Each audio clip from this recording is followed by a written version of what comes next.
Hi hello friends, எல்லாம் என்ன பண்ணுறீங்க? நல்லா இருக்கிறீங்களா? இன்றைக்கி என்ன வீடியோ பார்க்க போகிறோம்னா, யூடியூபர் இலகாயு சேனல் பற்றி தான் பார்க்க போகிறோம். அவருடைய சேனலில் இப்போ சரிவர வீடியோஸ் எல்லாம் போடுறதில்ல, நீங்கள் பார்த்துருப்பீங்க.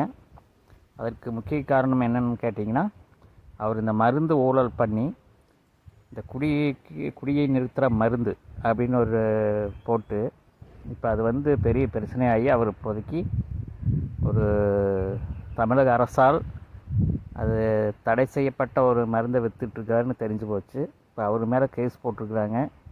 கண்டிப்பாக இன்னொரு 2-3 வாரங்களில் அவர் மேல் நடவடிக்கை எடுக்கப்படும்னு மதுவிலக்குத்துறை அமைச்சர் விக்னேஷ் அவர்கள் சொல்லியிருக்கிறாங்க.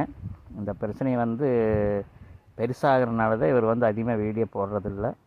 கண்டிப்பாக இந்த ஆட்சியில் வந்து கண்டிப்பாக அதுக்கு ஒரு தீர்வு கண்டிப்பாக கிடைக்கும். மக்கள் தொடர்ந்து நீங்கள் ரிப்போர்ட் பண்ணிக்கிட்டே இருங்க. அந்த மருந்து என்ன மருந்து அப்படிங்கிறது உண்மையை சொல்ல மாட்டேங்கிறாரு. யாருமே அந்த மருந்தை வாங்கி சாப்பிடாதீங்க.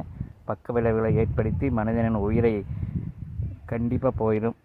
உங்கள் உயிரை காப்பாற்றி கொள்ளுங்கள். Thank you friends. ஜாக்கிரதையாக இருங்க, மருந்து வாங்காதீர்கள்.